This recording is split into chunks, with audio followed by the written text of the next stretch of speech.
এই দোয়াটা শিখে নেন, ইনশাআল্লাহ আপনার জীবনের সমস্ত সংকট কেটে যাবে। আমি নিজে ওই দোয়াটা বেশি বেশি করার চেষ্টা করি। দোয়াটা হচ্ছে, মুসা আলাইহিস সালাম একটা গাছের নিচে হেলান দিয়ে বসলেন, বসে দেখলেন দুজন মেয়ে দাঁড়িয়ে আছে দূরে, পানি নিতে পারছে না। লোকজন পানি নিয়ে যাচ্ছে, ওরা দাঁড়িয়ে আছে বেচারি।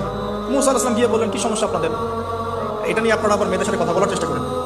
ঠিক আছে, তো মাহারাম গায়রা মাহারাম মেনে চলে। তারা বললেন যে আমাদের বাবা অনেক বৃদ্ধ মানুষ, আমরা পানি নিতে পারি না যতক্ষণ না আমাদের কম পানি নিয়ে চলে যায়।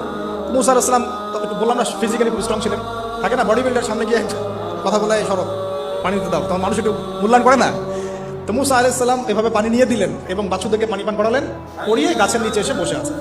বসে বসে তিনি দোয়া করছেন, এই যে দোয়াটা তিনি দোয়া করছেন, রব্বি, একটা নেক কাজ করলেন, নেক কাজ করলেন না, মানুষের উপকার করলেন, নেক কাজ করে এসে গাছের নিচে বসে দোয়া করছে, আল্লাহ এখানে তো আমার খাবার পানি বাসস্থান কিছুই নাই, আমি কি করব? রব্বি ইন্নী লিমা আনজালতা ইলাইয়া মিন খাইরিন ফাকির, রব্বি ইন্নী লিমা আনজালতা ইলাইয়া মিন খাইরিন ফাকির।